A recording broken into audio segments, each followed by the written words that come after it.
Supreme court ने high court का जो निर्णय था जिसमें ये कहा गया था कि मदरसा बोर्ड की और जो एक्ट है वो संविधान के सेकुलरिज्म के प्रिंसिपल के विपरीत है, उसको तो पूरी तरह से खारिज किया है, उसको सेट असाइड किया है और कहा है कि मदरसा बोर्ड और जो एक्ट है वो पूरी तरह से कॉन्स्टिट्यूशनल है। जहाँ तक कि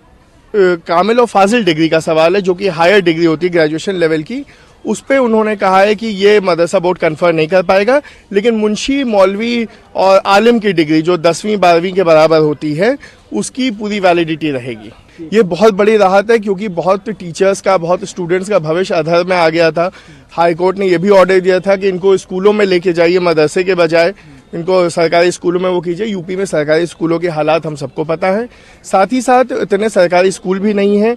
और मदरसा अपने आप में,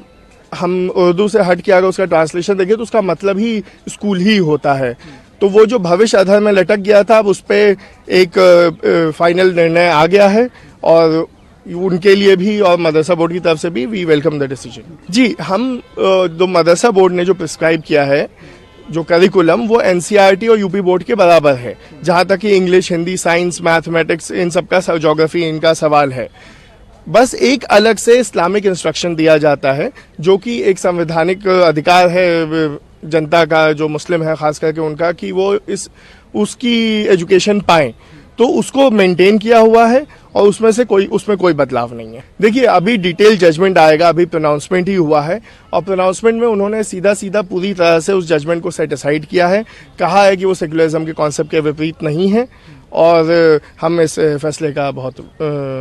वेलकम कहते हैं। सुप्रीम कोर्ट ने मदरसा बोर्ड के मामले में अपने फैसले में कहा है कि मदरसा एक्ट 2004 जो है वो पूरी तरह से कॉन्स्टिट्यूशनल है। इलाहाबाद हाई कोर्ट ने जिसको जो है अनकॉन्स्टिट्यूशनल घोषित कर दिया था, सुप्रीम कोर्ट ने हाई कोर्ट के फैसले को आज जो है निरस्त कर दिया और मदरसा एक्ट को पूरी तरह से कॉन्स्टिट्यूशनल बताते हुए ये कहा है कि मदरसा में जो भी एजुकेशन दी जा रही है वो सारी क्वालिटी एजुकेशन है। एनसीपीसीआर ने जो क्वेश्चन किया था, एनसीपीसीआर के क्वेश्चन को दरकिनार करते हुए ऑनरेबल सुप्रीम कोर्ट के ऑनरेबल चीफ जस्टिस की अध्यक्षता में 3 जजों ने मदरसा एक्ट को पूरी तरह से जो है वैधानिक माना है, कॉन्स्टिट्यूशनल माना है। इलाहाबाद हाई कोर्ट ने अपने फैसले में जाकर के इस चीज की केवल गणना किया कि मदरसे में केवल और केवल धार्मिक किताबें पढ़ाई जाती हैं,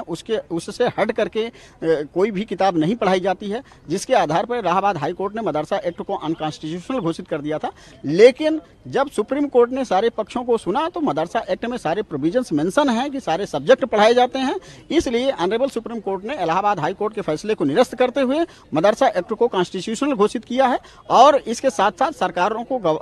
दिशा निर्देश जारी किया है कि यदि मदरसा में कोई क्वालिटी एजुकेशन नहीं हो रही है तो क्वालिटी एजुकेशन को मेंटेन करने के लिए रेगुलेशन ला सकती है। अब टीचर तो वहीं सर्विस करेंगे, चूंकि वो सर्विस कर रहे हैं, बच्चों को शिक्षा दे रहे हैं। रही बात बच्चों को, किसी बच्चे को कहीं कंपेल नहीं किया जा सकता है कि वो मदरसा में पढ़ेगा या पब्लिक स्कूल में पढ़ेगा या कहाँ पढ़ेगा। लेकिन सुप्रीम कोर्ट ने इस चीज को कहा है कि अगर मदरसे में कोई नॉन माइनॉरिटी बच्चे पढ़ रहे हैं तो उनको रिलीजियस बुक पढ़ने के लिए कंपेल नहीं किया जाए और इस तरह से मदरसे में जो बच्चे पढ़ रहे हैं, जो टीचर हैं, जो इंफ्रास्ट्रक्चर है, सारा का सारा उसी तरह से है जैसे कि मार्च 2024 के पहले इलाहाबाद हाई कोर्ट के फैसले के पहले था। देखिए, बहुत अच्छा फैसला है और इस फैसले का सुप्रीम कोर्ट के मैं ऑल इंडिया शिया फसला बोर्ड की जानिब से इसका वेलकम करता हूं कि मदारिस अरबिया को जिस तरीके से सुप्रीम कोर्ट ने वैध करार दिया है और जिस तरीके से इसको मदरसों को बंद करने की और मदरसों को पूरी तरीके से तबाह बर्बाद करने की पूरी कोशिश की गई थी, लिहाजा मदारिस अरबिया का मुल्क की आज़ादी में अहम योगदान रहा है और मदारिस अरबिया ने हमें IAS दिए हैं, IPS दिए हैं, PCS दिए हैं, गवर्नर्स दिए हैं। इस मुल्क की आज़ादी में हमारे मदारिस का अहम योगदान है, लिहाजा मैं सुप्रीम कोर्ट को सैल्यूट करता हूं उनके इस बेहतरीन फैसले के लिए।